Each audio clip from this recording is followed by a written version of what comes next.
porque esto que estamos hablando no es para todo el mundo. Recuérdese que dice que muchos serán los llamados y pocos los escogidos, ¿verdad? Entonces, toda aquella persona que utilizamos nuestra boca para cometer la Shon Hará, o sea, para comenzar a maldecir a aquella persona que están tratando de edificarnos sin nosotros hacer las investigaciones pertinentes, esa persona está cometiendo la Shon Hará y está maldiciéndose él y su familia y a toda su descendencia. No, y que antes de hablar, investigue,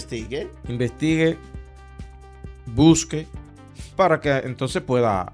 Y que yo estoy diciendo esto para que lo piensen 2 o 3 veces antes de salir a estar hablando tonterías.